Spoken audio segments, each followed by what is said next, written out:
Carolina, but I'm probably better known for my past 20 years or so working at the U.S. Department of State as a special coordinator for water. And so at the Department of State, I led the development and implementation of U.S. foreign policy on drinking water and sanitation, water resources management, transboundary water and conflict issues.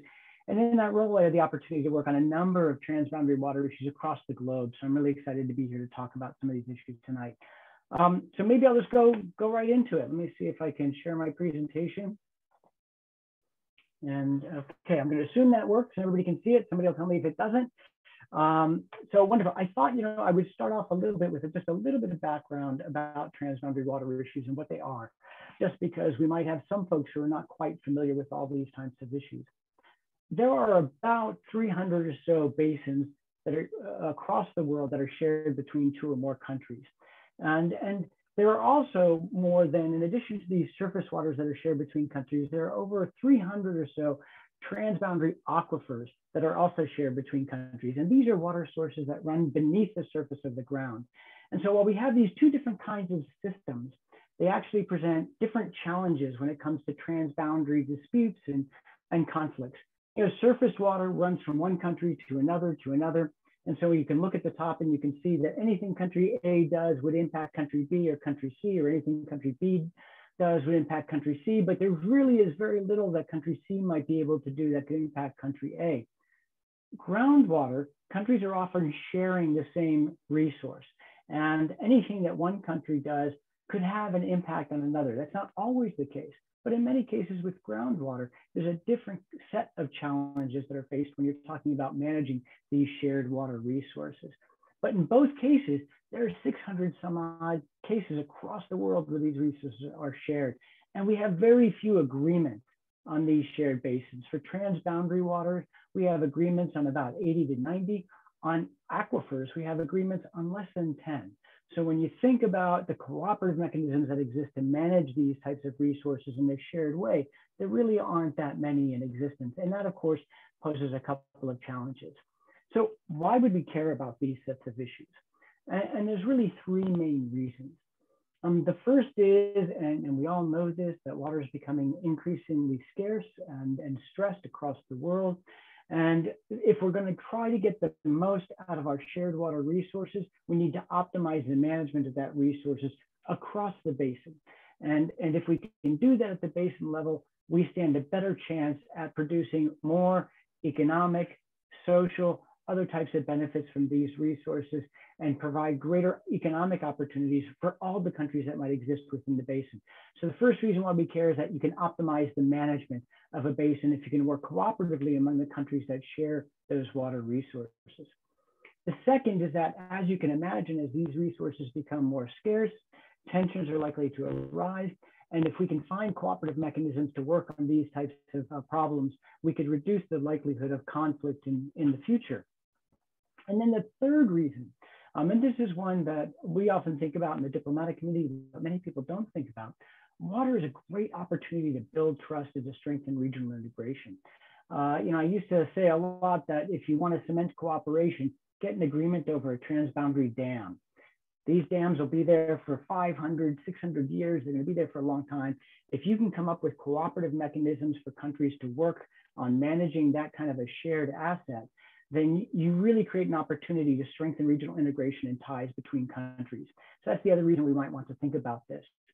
All these issues come together, and I'll give you an example of the Nile, where I've spent a lot of time. This is the Nile over here on the left. It's really made up of 2 parts: the White Nile, which originates in the equatorial lakes and flows down into Khartoum, and the Blue Nile, which originates in the Ethiopian highlands, also flows into Khartoum. And of course, both these feed the waters into Egypt. And of course, Egypt is probably one of the most water scarce countries in the world. Ethiopia is the water tower of the region where a lot of the water for this system is produced. And you've got 11 countries here that are dependent on this shared resource. Now, of these 11, 5 of these countries are among the poorest, 10 poorest in the world. 8 are either at conflict with themselves or with other neighboring countries within the past 15 to 20 years.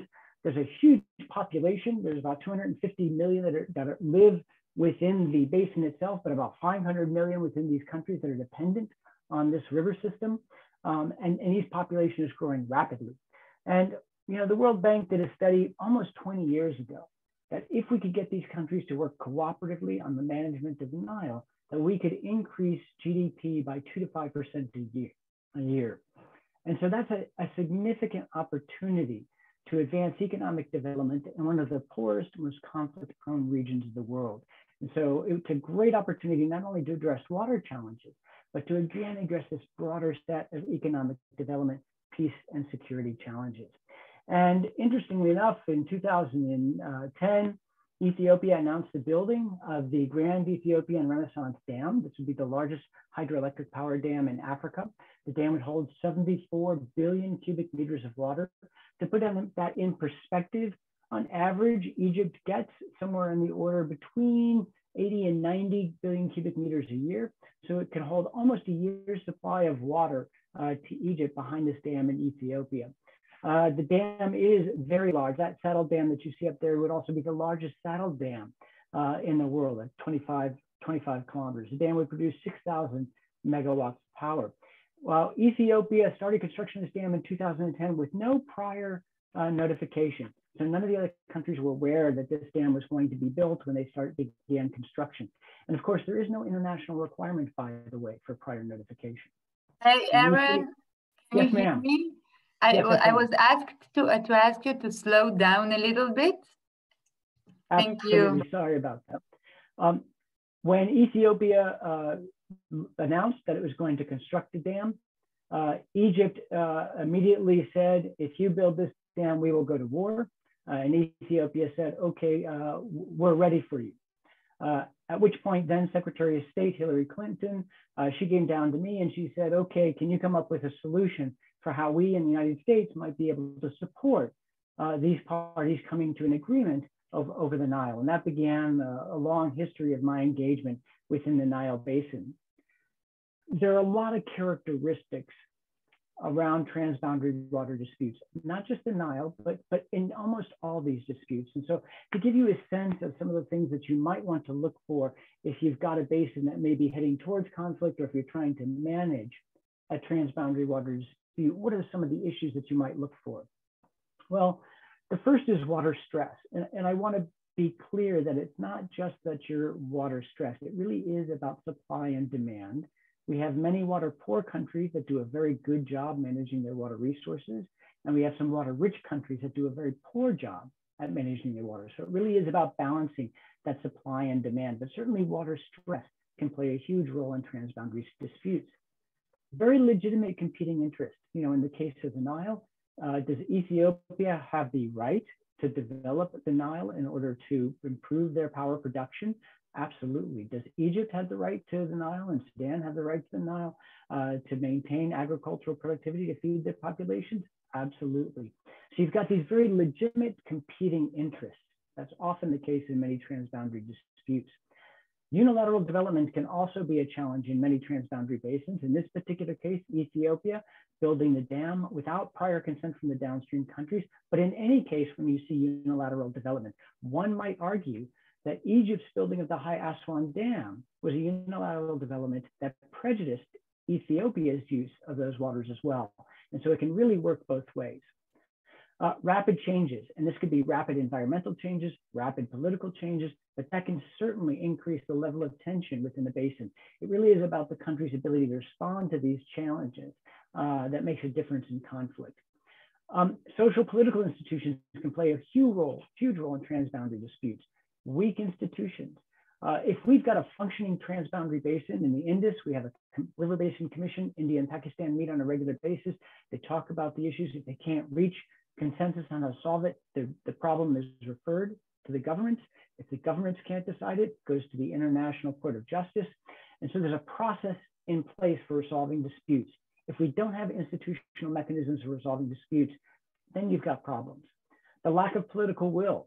Many governments are not committed to addressing water challenges and to prioritizing water in their national development plans and strategies. No clear hegemon. In many cases, if the parties are very equal, that might increase the likelihood of conflict between the parties. If the parties are very dissimilar strength-wise, then it's often the case where conflict is unlikely. Internal political stability is another huge factor that we look for in transboundary water disputes, as well as existing animosities. And there could be long-standing historical tensions between parties or governments that are involved in these kinds of disputes. And of course, significant power imbalances might exist. There's a lot of different issues that come up in these types of disputes. I don't want to go through them all, but just to point out that there are a lot of issues that can influence whether or not parties go to conflict over transboundary water. I will mention two other things, though, that are particularly coming into focus now. One is the changing dynamics of finance. And that is, in the old days, to build large-scale infrastructure, most governments would have to go to the World Bank or a major bank to finance these pieces of infrastructure. These days, countries can finance this infrastructure themselves, or they can go to go to venture capital or to other private sources of capital. And what that means is they can avoid a lot of the social and environmental safeguards that were put in place to protect downstream countries. And that is a huge new source of tension between governments working on transboundary waters. And then the other thing I will add is the Make America Great mentality. The idea that, guess what, governments, we can do this by ourselves. We don't need to cooperate. Our interests come first. That is a changing dynamic that's now going on, of course, across the globe. And that's very challenging when it comes to transboundary waters. The UN Security Council is not going to be a safe place for countries looking to seek resolution of transboundary water challenges. It's very unlikely that the council will ever get involved.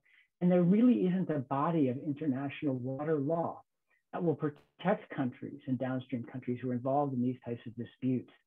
So not only are these incredibly hard challenges from a physical and environmental standpoint, they're very challenging social, political challenges. And there's a lot of changing political dynamics going on across the world that are making it very difficult to solve these types of conflicts.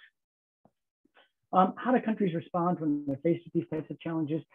First and foremost, countries will always protect their national interests, and that's a given.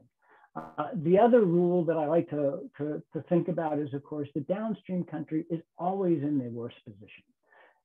And these are two dynamics that are true across the world in almost every single basin. And when countries are put in a position in these transboundary conflicts, there's really four ways that they can respond. They can respond diplomatically. In other words, they can try to negotiate a resolution or a solution. They can engage politically. If the other parties are unwilling, they might be able to go to the UN or to external actors to be able to motivate political action, sanctions, pressure to get the other countries or parties to behave in ways that they would like them to behave. And then if those options fail, of course, there's the possibility of a kinetic conflict or even a covert conflict that might happen within these particular places and basins. So ideally, when you step into a situation like this, as I was put into, what is it that you do to try to solve and move a basin from conflict towards cooperation? And really, there are two parts to it. There's a diplomatic part and a development part to it. And these two parts really work hand in hand together. Diplomatically, you're working to build trust and build dialogue and rapport between the countries, and to be able to develop agreements and institutionalized processes that would allow cooperation to take place. And on the development side, you're often doing projects and activities that actually demonstrate that the countries can work together and that there are shared benefits that can be gained by working together. And so there's a lot of different things that you might be able to do. And of course, in the Nile, we did this for 20 years. We launched the Nile Basin Initiative. We engaged in a number of development activities. We engaged in a number of diplomatic activities to develop frameworks and legal arrangements that might be able to promote cooperation. And we worked to get agreements between the parties at different points in time to really lock in that cooperation. And throughout these processes, there are really three golden rules that I like to follow. And the first is one that David Gray used to come up with, and that is, the countries or parties must own the process. And so when you go into a transboundary dispute, you really want the parties themselves to manage that process and to be in control of what's going on. As David Gray used to say, we don't want to leave any footprints in the sand. It's not, this process is not about us. It's about the countries, it's about the parties, and the parties and countries need to be at the front of it. The second is that the process matters. That it's not just the ends that matter, it's how you get there. At the end of the day, as a mediator, as a facilitator of these types of conflicts, you want to be able to walk away and allow the parties to be able to continue to work together cooperatively to solve new challenges that arise. And so building those skills is what that process is about. And that process is what really, really matters. At the end of the day, it's that these countries are left with the capability of solving these problems on their own. And then the third is maintaining a cadence of cooperative events. At the end of the day, we're talking about people, we're talking about the people that live in the basin, and they need to be reminded that the parties, that the countries can work together in a cooperative way. And that means creating an environment in which people are getting used to this idea that cooperation can work. And that in January, there was this one event where the countries worked together and they had a positive outcome. And then again, in May, there was another event and there was a positive outcome. And in August, there was another event and there was a positive outcome. And if you can keep building up these kind of positive outcomes, these little events, that can begin to change the mindset of the parties involved that, you know what, maybe this idea of cooperation can work. And maybe there is space for us to come to an agreement on these really complicated and hard challenges. How do you do this? Lots of different ways. You build capacity. You really work with the countries that they are in a better position to understand the water challenges and address the water challenges that they face. You build knowledge. One of the things I pointed to earlier on, but I didn't mention about, is there's a lot of myths that often govern the way transboundary disputes work. And so how do you get rid of those myths and build a common set of knowledge around the challenges and opportunities that people can then work around? And so that building that common data, that common understanding is very important. Developing, again, projects and programs that can demonstrate collective benefits. Institutionalizing progress. Those of you who are familiar with the myth of Sisyphus, pushing that big boulder up a mountain. Transboundary water issues is very much like that. And at any moment, that boulder will come rolling all the way back down. And so as you make progress and you push it up that inch, you got to lock it in. And you want to institutionalize that progress. And then you want to push it up another inch and lock it in again. And not locking it in can happen in all sorts of different ways. It could be the regularization of meetings and discussions. It could be a project, a joint database. It could be an agreement on an institutional arrangement. It could be an agreement on rules and allocations. All these types of things are ways to institutionalize progress in a transboundary basin. Often you'll have to go in and build political will. How do you work to convince parties that they should cooperate? And what are the economic and political and security tools that you might be able to use to demonstrate that? At the end of the day, though, you want to walk away with institutions. The agreements matter, but to me, the institutions matter more. In other words, there's a formalized process that the parties can work together today, tomorrow, 20 years from now to regularly assess the hydrologic conditions and reevaluate how they're going to allocate and manage those resources across the basin to maximize their benefits. And that institutional process is the most important thing that you can potentially do. Do not think for a second that this is a linear process. There will be lots of pitfalls, lots of setbacks. This is my view of the Nile process over the past few years, where for many years we thought we were making lots of progress only to see it all fall apart. And it will do that. One day it'll be high, another day it'll be low. You've got to be prepared for that as a negotiator or facilitator in these types of situations. The other thing I'll mention in trying to solve these types of disputes is that it's important to expand the solution space. If you're just talking about water, it can often be seen as a zero-sum game. And so it's important to expand what we call that basket of benefits and how we're viewing the resource so we can come up with more creative solutions perhaps, and solutions where we can balance other sets of issues against each other. And so one might think about financial incentives. You know, what type of economic benefits can be generated from the resource and through other arrangements around trade or other things that could bring benefits to the countries that could offset losses in some sort of allocation agreement. Security. These could be promises around regional security, security cooperation regionally, right? It doesn't have to be about the water. Sovereignty, how we respect countries' individual sovereignty, and the settling of old grievances, of course. In some cases, all these things might play a role in the backdrop behind getting towards a transboundary agreement. And of course, when you're thinking about these agreements, again, you want to move away from just looking at the water to looking at all the different benefits that water might bring, whether it be energy, agriculture, broader economic development, or even peace and security. You want to expand that solution space so that you've got greater opportunities to realize a broader set of benefits, and you have a greater likelihood of actually getting to an agreement or getting to a deal if you can. If you're an outside party, you're going to need a lot of support. You're going to need a lot of donor support. And so when I was doing this for the United States, I often argued that we should never go into one of these basins as alone. We should be working with a consortium of partners to support the riparian countries' efforts to get to an agreement. And of course, you need a ton of patience and a lot of resilience. Again, if you go into these processes as a facilitator, a mediator, or a negotiator, you really want to be, as a third party, you want to be able to take the blame for things when they go wrong. And so you need to be a very resilient and robust partner in that kind of a process. And maybe I'll just stop there because I'm running short on time. But this is a quote from John F. Kennedy that I'm very fond of, because I think it really reflects how we talk about transboundary water. But I'll stop there and turn it over to Ram.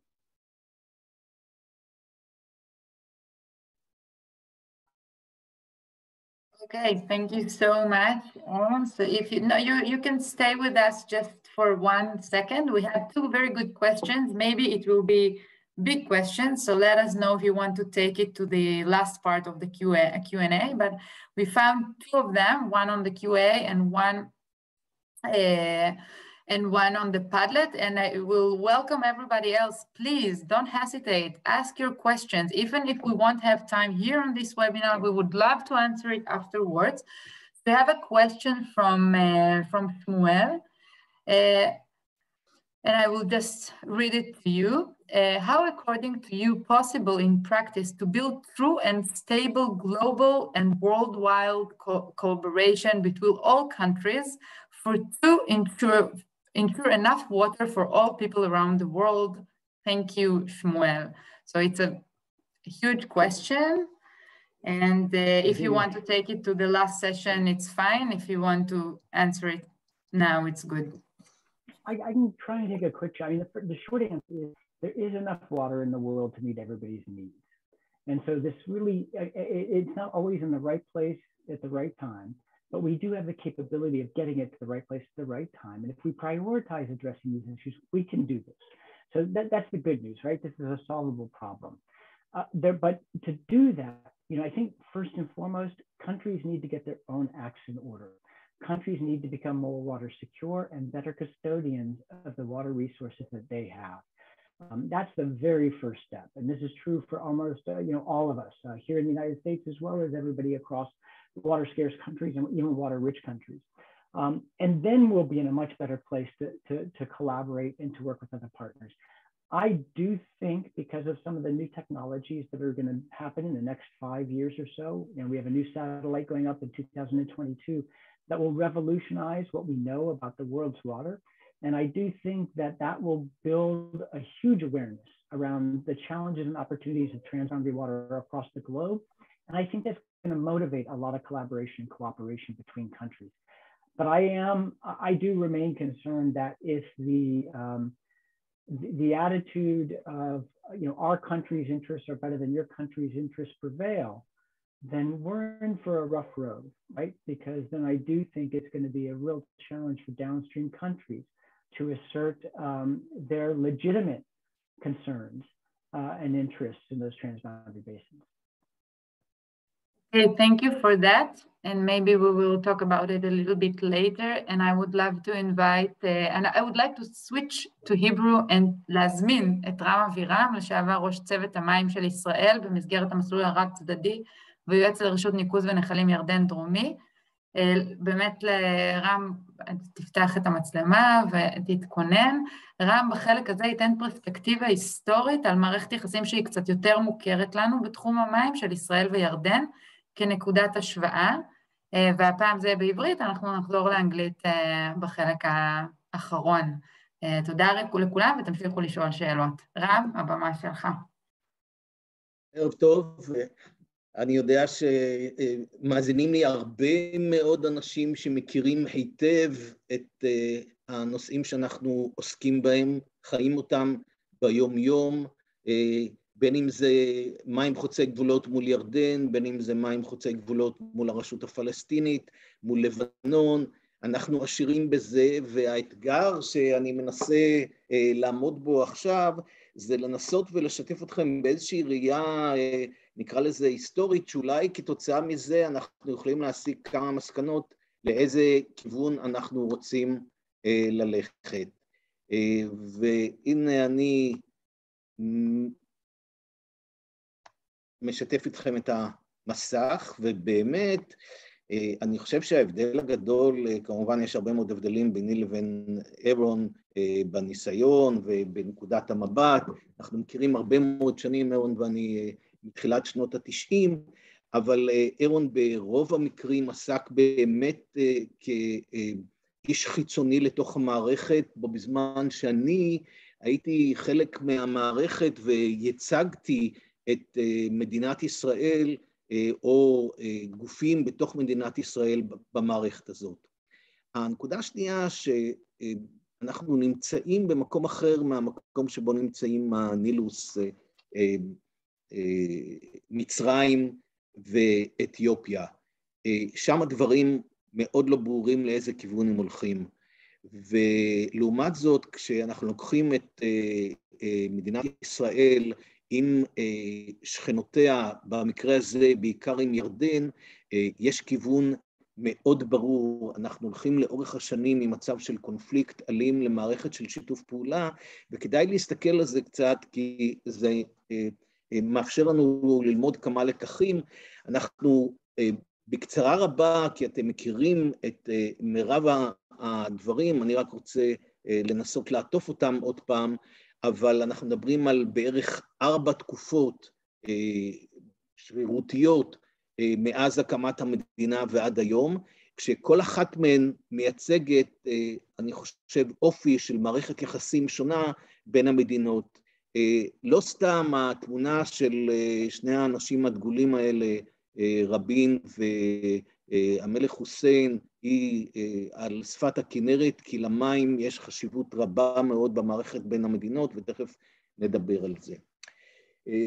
מאחר ואנחנו באגמה ועוסקים באגנים, אז ברור לנו שהאגן הוא בסופו של דבר המרכז, היחידה הקטנה ביותר, מכיוון שהיא מייצגת את הדבר החשוב ביותר, וזה את התלות ההדדית.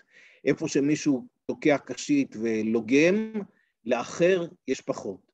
וכשאנחנו מסתכלים על הסכמה הזאת של אגן הירדן, אנחנו רואים מיד שיש פה קבוצה גדולה של מדינות, יש בסך הכל 6 שותפים לעסק, ולא ברור לנו איך הם נמצאים. אז דבר ראשון, אנחנו מדברים על תלות הדדית, והדבר השני שחשוב הוא כמובן מערכות היחסים בין הגורמים השונים. זאת סכמה מאוד פשטנית כמובן של מה שיש, אבל היא בכל אופן מספרת איזשהו סיפור, א', שכל אחד מהחברים השותפים לאגן, יש לו מערכת יחסים עם כל האחרים ברמה כזו או אחרת. מה שמאוד בולט כמובן זה שבמקומות שבהם יש הסכמים מדיניים, יש גם הסכמי מים. במקומות שיש מלחמה, אין הסכמי מים, בוודאי לא ברורים. כמובן שמצד אחד זה אולי obvious להגיד שאיפה שיש הסכם מדיני יהיה גם הסכם מים ואנחנו נוכל להתקדם בו, אבל אנחנו רואים למשל במערכת בין סוריה לירדן, למרות שיש הסכמים, זאת מערכת בעייתית ביותר, אבל הסכמה הזאת נועדה להגיד לנו עד כמה המערכת הזאת מורכבת, וכשאתה צריך להגיע לאיזשהו הסכם, אז ברור שהמערכות השונות האלה בין השותפים השונים משפיעה בצורה שונה. אני חושב שגם נכון להגיד שבעולם, למרות שבמשך כמה עשרות שנים אנשים חשבו שצריך להגיע לאיזשהו הסדר כלל אגני, כי אמרו במילא אם אתה לא מגיע להסכם כלל אגני והגעת לאיזשהו הסכם בילטרלי בין חלק מהשותפים, לא תוכל לקדם את זה רחוק יותר.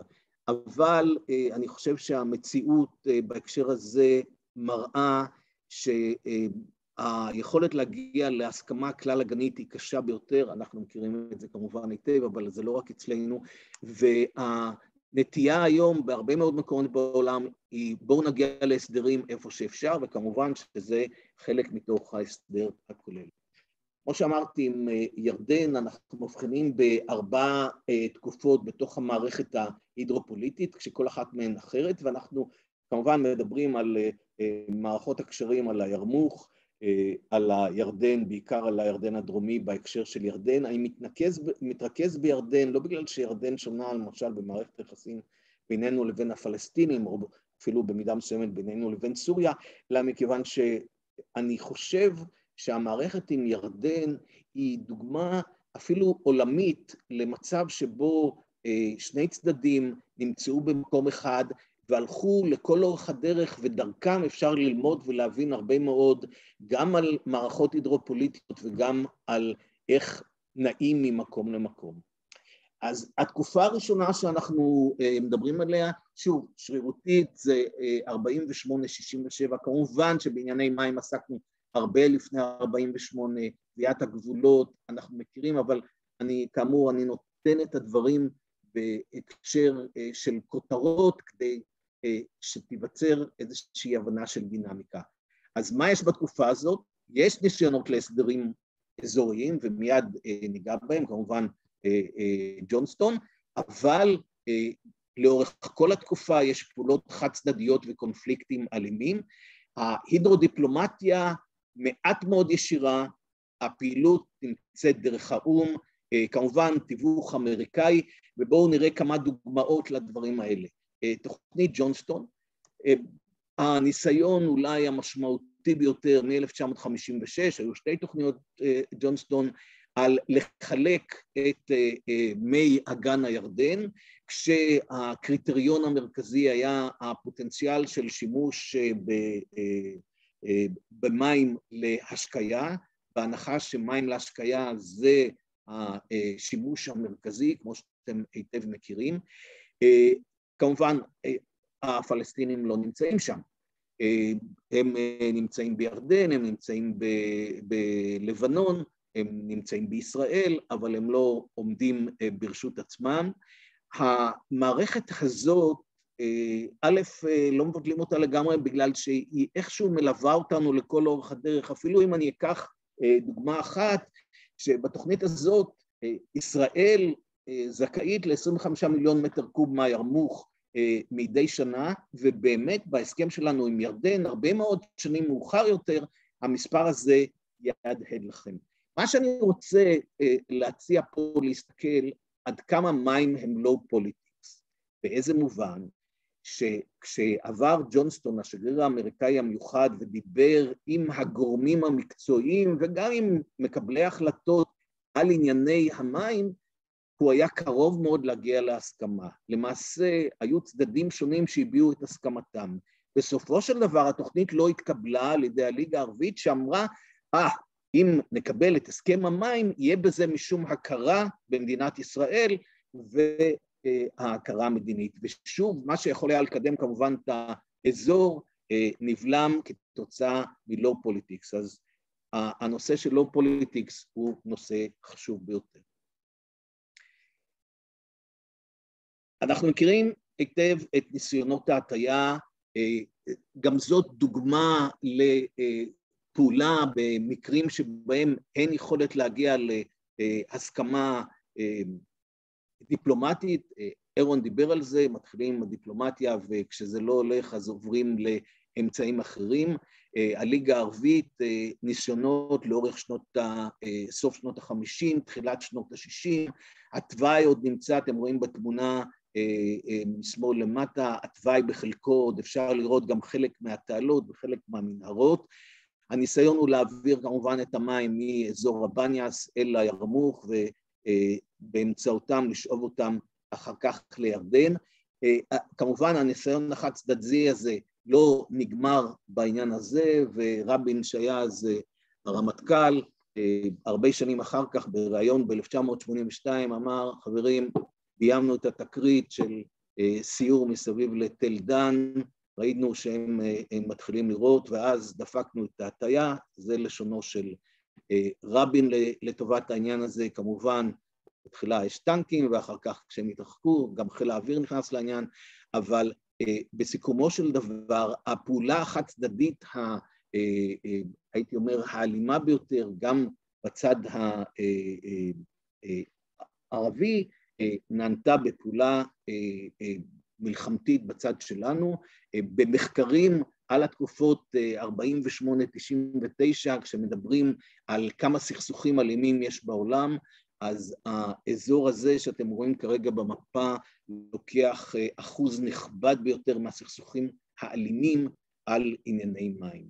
בסופה של התקופה עמדנו עם שני מפעלי מים גדולים מאוד, חד צדדיים כמובן, שניהם הטיה מתוך אגן הירדן לטובת שימושים בשתי המדינות, אחת זה תעלת המלך עבדאללה בירדן, ועוד נחזור אליה בעוד כמה רגעים, שמוצאה מההטיה בירמוך, וישראל עם המוביל הארצי מהכנרת ועד צאלים, שהיום כמובן זה נראה לנו לא מובן מאליו לקחת את המים כל כך רחוק, וזה כמובן השתנה לאורך השנים, ואנחנו מיד נדבר על זה.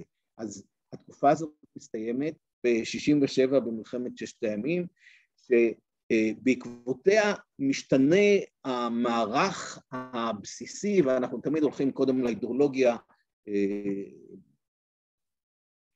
נוח כינרתי עליו השלום, אמר לי תמיד, קודם כל תתחיל מלמטה, תסתכל איפה זורמים המים ובידי מי נמצא מקור המים, וששת הימים הביאה לשני שינויים משמעותיים, אחד שרוב רובם של מקורות הירדן עברו לשליטה ישראלית ברמת הגולן, והשני, האזור של נהר הירמוך, שגם קודם כמובן לישראל הייתה שליטה עד שנה מסוימת בשנות ה-50, כל הדרך אל מפגש הגבולות בירמוך, אבל עכשיו היה לנו גבול מאוד ברור עם ירדן לטובת העניין הזה. אבל מה השתנה בתקופה הזאת?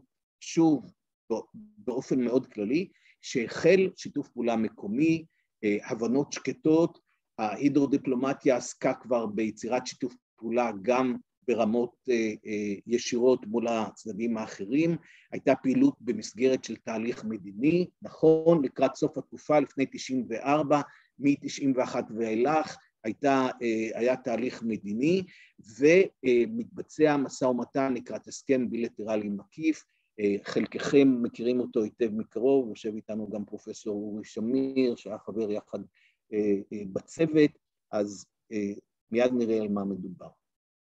דוגמה להבנה מקומית שקטה היא כמובן שולחן הפיקניק, לאלה מכם שמכירים רק בחלקו, רואים מצד שמאל, סכר הטיה פרימיטיבי ככל שיהיה על הירמוך, ככל שמגדילים אותו, יותר מים זורמים לתעלת המלך עבדאללה, והירדן מקבלת יותר מים, וככל שמפחיתים ממנו יותר מים זורמים לכיוון ישראל ותחנת ירמוכים, וישראל זוכה ביותר מים. ובתקופה הזאת באמת היו אירועים, אולי להגיד את זה בדרך של הומור, שלילה אחד יורדים הירדנים ומוסיפים אבנים, ולילה אחרי כן יורדים החברים מהצד שלנו, עד שהבינו בחסות מסוימת שהדרך הנכונה לעבוד היא לשתף פעולה, והתיישבו נוח כינרתי ומונתחד הדין אל שולחן הפיקניק יחד עם איש מקומי, והחליטו על הדרך, מדדו את הנהר, ובעצם חילקו את מי הירמוך דה פקטו. כמובן שמיד לשיתוף הפעולה הזה יש ערך נוסף, כי אז הם יכולים לתאם ביניהם לנקות את הערוץ ולהגדיל את הספיקה ולהתגבר על בעיות של שיטפונות. לכל העסק הזה, כמובן, 94 והסכם השלום, אז סכר ההטיה הזה בנקודה 101 בהדסיה כבר משתנה לגמרי, ואתם רואים אותו היום, אם תרצו נדבר על זה יותר מאוחר. אז זה סוג של הבנות שקטות שכבר מגיעות, הן מקומיות, כמובן זה נעשה בידיעת הממשלות המרכזיות, אבל לא חייב מעבר לפעולה מקומית.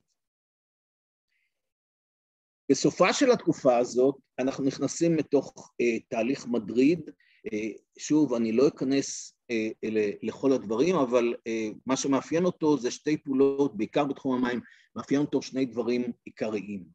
אחד, בצד הבילטרלי, כמו שאתם רואים מצד שמאל, יש את התהליך בילטרלי ישראל מול כל אחת והשותפות, ואילו בצד הימני זה התהליך הרב-צדדי, שהתחיל מעט אחרי 91 במוסקבה, עם 5 קבוצות עבודה, כשמבחינתנו החשובה שבהם היא קבוצת המים.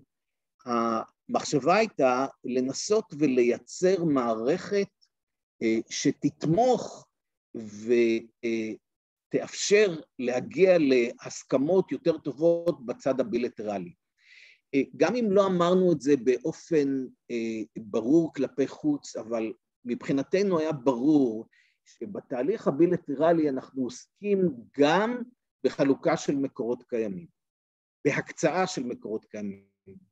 במסלול הרב-צדדי השתדלנו להימנע ממצב שבו אנחנו מחלקים מקורות קיימים, והתמקדנו בעיקר ביצירת מה שאירון הסביר כתהליך של בניית אימון, יצירת אינטרס משותף, הבנה שיש אפשרות ווין-ווין לכל הצדדים.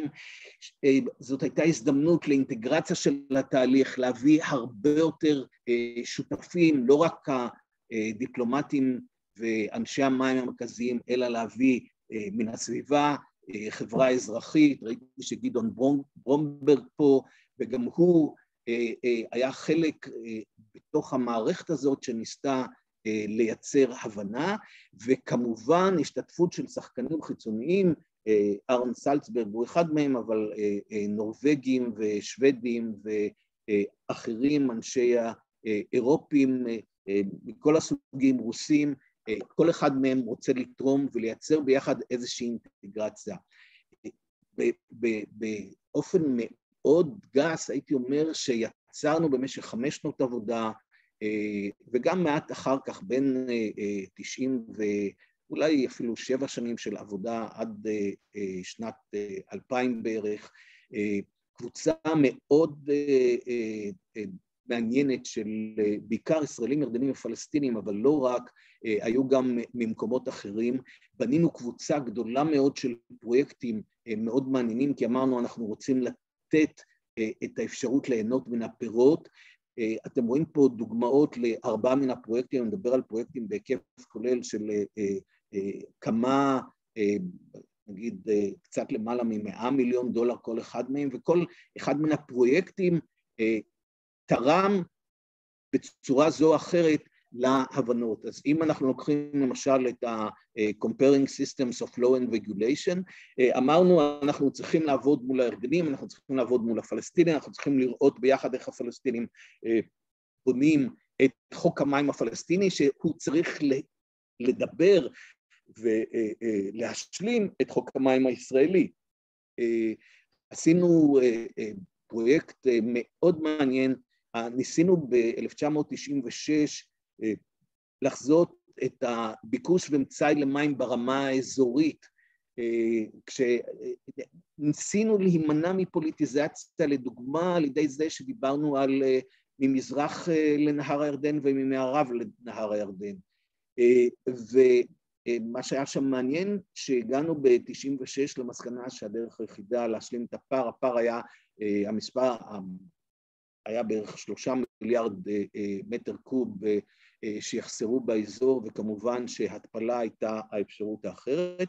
יש אגב דברים שפעילים עד היום, למשל ה-Desalination Research Center באומן, במסקט, קיים ופעיל עד היום, מוסד מפואר ששירת את מדינת ישראל, לא כמובן רק בתחום המים, אלא באופן כללי. אז התהליך הרב-צדדי עבד, עד שנת 2000, 2002 בערך, ואחר כך הוא דעך ככל שהתהליך המדיני ירד. התקופה השלישית היא התקופה מ-94 עד 2010, ואני עוד מעט אסביר למה בחרתי ב-2010, אבל זאת לא נקודה שקבועה בסלע. מה שמאפיין את התקופה הזאת הוא כמובן יישום הסכם השלום, שמאפשר שיתוף פעולה במסגרות רשמיות, גלויות, בונים אמון בתוך המסגרות, אבל יש עדיין מגבלה על כמויות, ויש שימוש במקורות המים לטובת השגת אינטרסים לאומיים במגזרים שונים. שוב, אנחנו מסתכלים על הכל כדוגמה. אז יש את ההסכם הכולל,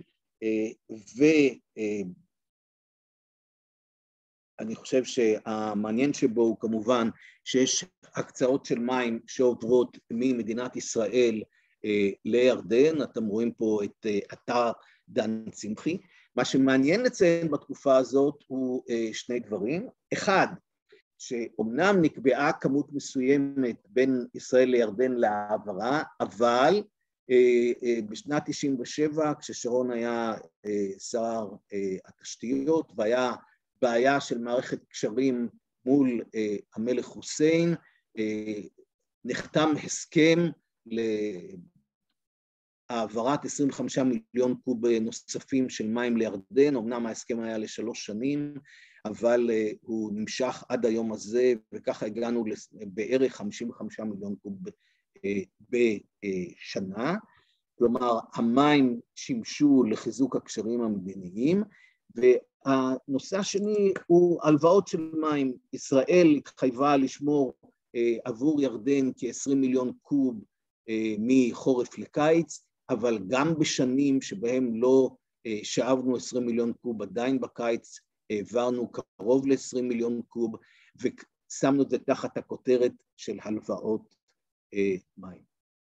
אני עובר לתקופה הרביעית, ששם היא מעניינת כי שיתופי הפעולה הם כבר רחבי היקף, והם כוללים נטילת סיכונים משותפים, וההידרו-דיפלומטיה ממלא תפקיד חשוב מאוד גם בחיזוק קשרים אסטרטגיים וגם בהצגה כלפי חוץ של ברית ברמה האזורית. למה בחרתי 2010? כי בערך מ-2010 אפשר לומר שהמים המותפלים הפכו להיות למקור מים אסטרטגי בעל משמעות גדולה ביותר. התפלת מי ים היא game changer בהידרו-דיפלומטיה, כמובן היא מגדילה את העוגה, כמובן אנחנו מדברים על מקור מים שאין עליו דרישה לבעלות, יש לנו מחיר מאוד ברור, אפשר לדבר על כסף ולא על כמה זה מגיע לי וכמה זה לא מגיע לי, וכמובן יש אמינות וגמישות גם במיקום ההספקה וגם בהספקה לכל האורך. זה משנה את המערכת, ואנחנו רואים שמ-2010 ואילך באמת מדינת ישראל משנה את מערכת המים שלה עם ירדן, המגבלה של הכמויות פוחתת, ואנחנו עוברים למצב של מחירת מים. אז בתחילה ב-2010 היה MOU שעסק רק במתן תג מחיר לאותם הלוואות מים שנתנו בשנים קודמות ולא ידענו איך לכנות את זה, ואחר כך 2013 ו-2015 השלב הראשון של תעלת הימין שכנראה לא תתבצע, אבל יש בה שני מרכיבים חשובים שצריך לשים אליהם לב. אחד, ישראל הסכימה להקים מתקן התפלה בירדן, שישרת את אזור הערבה, וישראל תספק את אותה כמות מים שתקנה בדרום, בצפון, בכדי לאפשר ליותר מים להגיע למקום שבו הם צריכים בירדן, ללא צורך בהעברת המים לשם.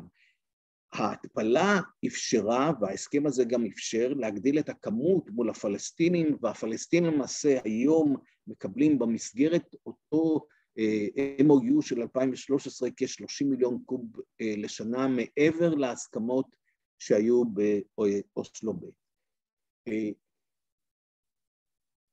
הכיוון הזה מקבל כמובן חיזוק משמעותי מאוד השנה, בשני הקשרים. האחד, בחודש אוקטובר, ישראל הסכימה למכור לירדן 50 מיליון קוב נוספים, כמובן זה חלק מתוך המערכת של העברה של מים מהמערב למזרח, אבל ישראל הרגישה חופשייה מספיק לעשות זה, כמובן מבחינת הירדנים יש לזה משמעות אדירה, וטרי טרי ישר מן התנור, ההסכם על מזכר ההבנות על חילופי מים ואנרגיה. אני לא רואה את זה מתממש מיד בשנים הקרובות, אבל מים בהקשר הזה שהם המטבע החשוב ביותר לירדן, כשירדן בתמורה תייצר אנרגיה ירוקה ותעביר לישראל, זה יכול להתבצע רק כשיש אמון הדדי מלא בין שני הצדדים, ירדן בתלות אדירה בישראל בתחום של מים, וישראל תהיה תלויה במידה מסוימת באנרגיה ירוקה שתעבור, וזה הופך להיות משהו אזורי, כי ההסכם נחתם בחסות ויחד עם איחוד האמירויות, שללא הסכמי אברהם זה לא היה קורה, בוודאי לא כמו שאנחנו רואים, וכמובן יש ייצוג אמריקאי חשוב ביותר עם סגן נשיא ארצות הברית לשעבר. לכל הדברים האלה, אני אזכיר עוד במילה אחת שאנחנו ברשות הניקוז, שעובדים על הנושא של שותפות אגנית בצד הישראלי כמערכת בסיסית לקידום גם שיתוף פעולה וגם לפיתוח אגני על ידי עבודה עם השטח, בהכוונת השטח. אנחנו בונים את זה לאורך השנים עם הירדנים, יש לנו מערכת קשרים טובה מאוד עם הרשות עמק הירדן הירדני, עם ה-JVA, ואנחנו מחזקים אותה על ידי זה שאנחנו עובדים יחד עם ועדת המים המשותפת בין ישראל לירדן, כשאהרון דיבר על institutionalization, זה הדברים שהיו לו בראש, ובשנה וחצי האחרונים אנחנו, כשהתכוננו לקראת יד הנדיב, והכנו את עצמנו לעבוד, מה שאנחנו עובדים גם היום ומממשים, כפי שעובד יבין מוביל את הרשות, לבצע שותפות אגנית, כרגע בעיקר באגן נחל תבור, אנחנו ראינו איך אפשר לנסות ולייצר את אותה שותפות גם עם הצד השני של הנהר בוואדי אל-ערב, והצגנו את התוכנית כמו שהיא בפני רשות עמק הירדן הירדנית, והם ברכו עליה. אז יש לנו בהחלט על מה להסתכל קדימה. אם לסכם במילה, מה שאתם רואים לנגד עיניכם זה אחד, הוורטיקלי מדבר על הצד הכלכלי, ושני האקטורים התחתיים מייצגים רמות של שיתוף פעולה, והתחלנו ממצב שבו גם הייתה תפיסת משאבים וגם קונפליקט אלים. עלינו מדרגה בתקופה השנייה לשיתוף אד הוק, והסכסוך לא היה אלים יותר. בתקופה השלישית עסקנו כבר בחלוקת המשאבים, והיה לנו שיתוף פעולה, ולבסוף אנחנו נמצאים במצב שבו אנחנו לוקחים סיכון ביחד על ידי השקעה משותפת בשותפים. מהלך מאוד מאוד מרשים על פני 50 שנה. תודה רבה. תודה רבה, תודה רבה גם לאהרון, ובאמת הגענו לחלק האחרון וכבר נהיה מאוחר. יש שאלה אחת אליך ב-Q&A, אז לפני שנעבור לשאלות הגדולות, אני אשאל אותך, כדי שאולי כולנו נוכל לשמוע את התשובה, האם הסכמי המים יכולים להמשיך ולהישמר באותה מתכונת למול גידול האוכלוסייה הצפוי בישראל מהצד הישראלי? הגירת הפליטים מסוריה לירדן לאור המלחמה המתקיימת שם, והגידול הטבעי של האוכלוסייה של הרשות באיו"ש מהצד של השותפים. אם לומר במילה אחת, התשובה היא כן. והסיבה שאני אומר את זה היא שההבנה של מדינת ישראל, שהיא לא יכולה לדאוג רק לעצמה, ושאי אפשר שמהצד השני יהיה מחסור עצום, כשאצלנו לא יחסרו מים, זה לא יכול לעבוד. כמובן, כולם נדרשים לעשות את כל הפעילויות מסביב, לחסוך במים, לנהל את המשאבים באופן יעיל, להפחית את המים השפירים לחקלאות. יש הרבה מאוד פעולות שכולם צריכים לעשות, אבל בסופו של דבר אנחנו חייבים לראות איך אנחנו משתפים פעולה. תודה רבה. Aaron, we would like you to join us for this last 15 minutes of conversation, and we have also Roy Heichel with us, who joined to ask you some interesting questions. And just before we're going to start this part, I would like to say to all of the participants that are still here and feel that they want to ask questions by vocal questions privately, we will finish this session at 9:45, but you're still welcome to stay for a little more, and then we will try to open your microphones and to give you the opportunity to ask questions. Not for everyone, but we can try to do some 2 or 3 questions for sure. That's it. So if you want, just stay after for another extra 10 minutes. Roy, it's yours. ערב טוב לכולם, אני רק אציג את עצמי, אני רועי חייכל, המנהל המקצועי של אגמה, ברשותכם אני אעבור לאנגלית. Aaron, I will speak in English because the questions are for both of you. So first of all, thank you for 2 really fascinating talks. It's a really interesting subject, and I think the challenges are really big, and it's not going to get any easier in the following years. Is the climate changes that we already see and that is still coming on. And I would like to go to the challenges you had along the way. So we know that big agreements start in small conversations, in closed rooms.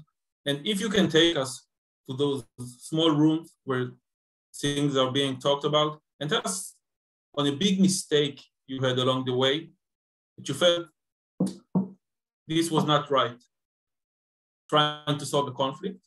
And my second question is, if you ever had like a breaking point, you said these 2 parties will never find common ground, and how you dealt with that in the end.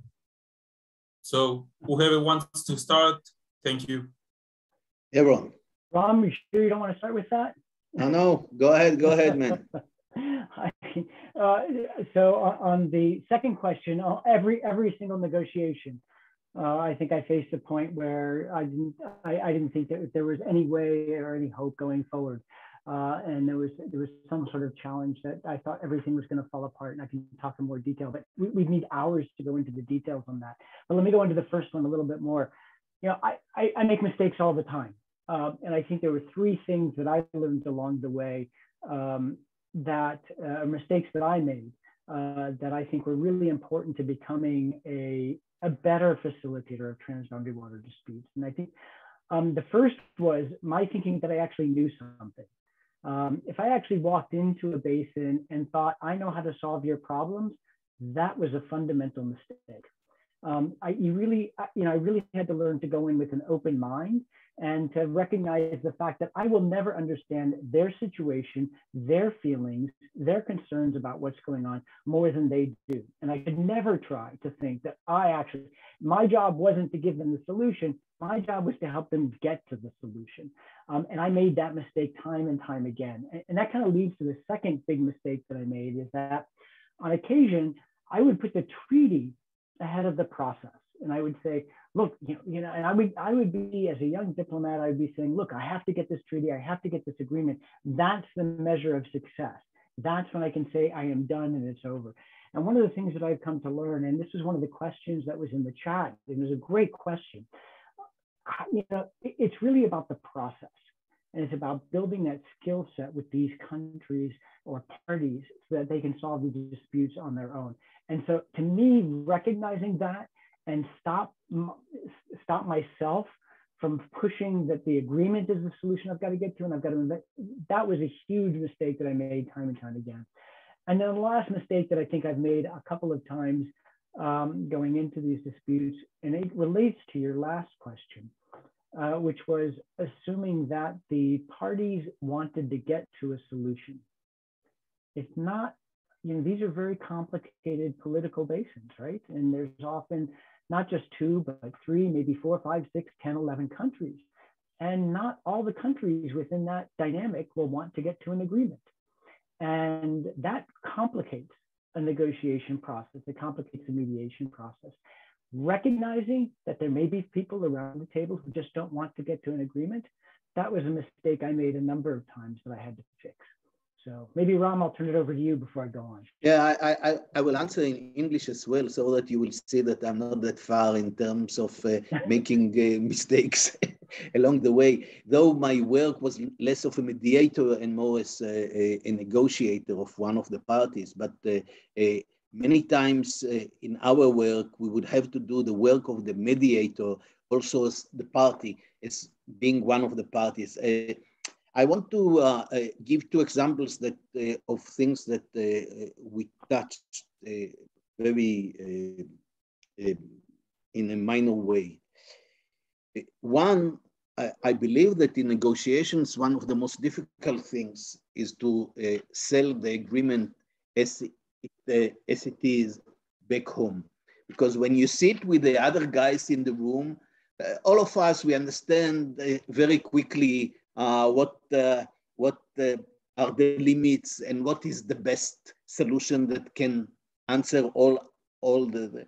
And I remember very vividly in '96, we have come to a conclusion of one of the projects, and it could have been understood as if Israel has agreed that desalination will be the ultimate solution. And I returned home, and people jumped on me. How dare you? Making us being the one that desalinate water for everyone, and they will take the cheap water, and you will pay, and we will pay the expensive water. And I've learned that whenever we are doing the negotiations, I should have also think of what I'm bringing with me back home. But I think that the second thing that I would like to mention is that in '99, when we were in Camp David, parallel to the work on Camp David, Barak and Arafat, our team of the permanent status water agreement with the Palestinians were sitting in Emmitsburg. And I believe that we were very close to have an agreement with the Palestinians. Lots of work has been done and lots of understanding before and afterwards. And that was such a vivid example also how water are low politics. And even though we were very close to an agreement on water, at the end, no Jerusalem, no refugees, no borders, no, our work was doomed not to be implemented.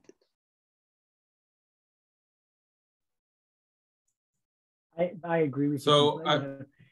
By the way, people think that the negotiations happen outside with the other. 90% of my negotiations were with my own government internally. So that's always the hardest part. Yeah.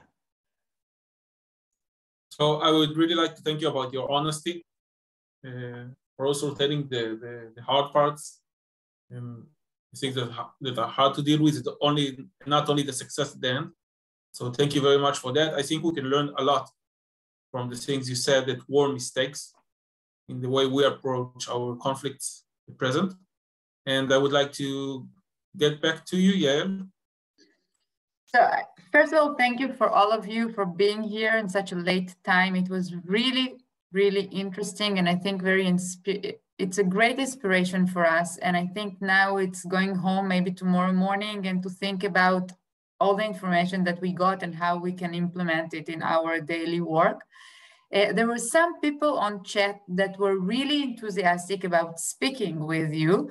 So I would like to say thank you for everyone for being here. And if you're tired and you get your information and you have no more questions on this point, you can just say goodbye and leave the session. Please remember that we have our Padlet open for the next 24 hours. So if you have a question tomorrow, please don't hesitate and just ask us. We will be ready to answer. And if we still have people here that want to ask a question that we can open a microphone, please just raise your hand and I will see it and I will be able to let you speak. So if we have people that want to speak, I will know that by raising hands. I can see 3 hands now. I will try to allow to talk, okay? So the first one is Phyllis.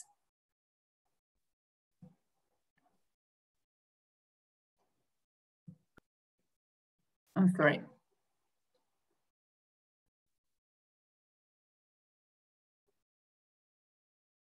I was interested in how you would see these overall international principles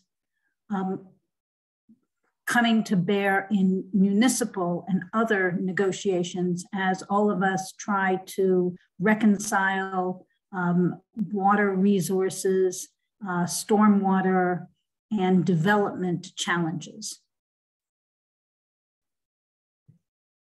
You know, I think it's a good question.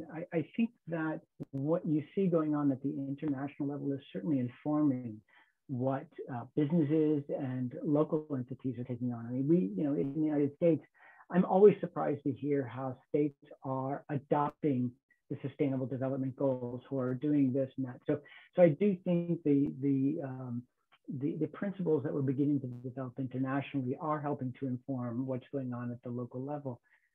That said, you know, remember these are guidelines. And so it really is about principles that make sense for the parties and that they're willing to entertain.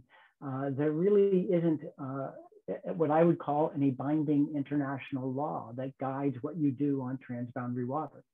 And we do have a couple of conventions, and there are parties to those conventions, and those parties have to be adherent to a certain set of policies that they've agreed to. But there's nothing that really the rest of the world necessarily has to abide by when it comes to managing transboundary waters. So it still is, unfortunately, a very open question, and one that in many places and within the United States, these are things that are now playing out within the court system about how one state deals with its transboundary issues with another, or how one party deals with its shared water issues with another. And it's the court system that's taking these things on. But so in those cases, I'm not sure that the international law and principles will play that much of a role. I tend to agree that my experience is that it is the will of the parties more than any legal instrument that they were trying to adhere to. The most important instrument, and that's the UN 97 Treaty on transboundary water, is actually been adopted by a sheer number of 36 countries, and I don't think that it serves the purpose in the sense that you can say, well, we have a law to obey. It is a reference a document that people may use in order to make sure that they cover a good number of items in their agreement. Uri Shamir once gave me a very good example on that. In our negotiations with Jordan, we never talked about water rights. Once we have divided the water and we have the allocations, then we call this justified allocation in order to hear something about justice, but it never started actually with the legal instrument. Okay, so I will try to open another microphone for Boaz. Thank you for fascinating presentations. In 1990, I was a research associate at Freedom House, and I've written a water import project from Turkey to the four countries, Syria, Jordan, Israel, and Palestine, the Peace Canal Plan. And I was wondering if you see a future role for Turkey to ameliorate the effects of water shortage and the climate effects for the Middle East in the foreseeable future. Go ahead, Ron. Why don't you start that one? Okay. Look, this idea of a canal from Turkey along the years was developed to the strategic pipeline, couple it together with other ideas like gas and energy. I do not see in the foreseeable future a possibility for anything like that to happen. But I think that geopolitics would bring us to where we will not depend that much on Turkey, to put it bluntly. That said, I'll just add Turkey's role, of course, in the Tigris-Euphrates and the Caucasus and the Araks and the Kura, make them a very important and strategic partner on how we're going to deal with those water challenges in the Middle East, no question about it. Okay, thank you. There are two other hands that I can see, hands up, but I'm trying to open the microphone. So Stav, if you wanted to ask a question, please open your microphone. And Moshe.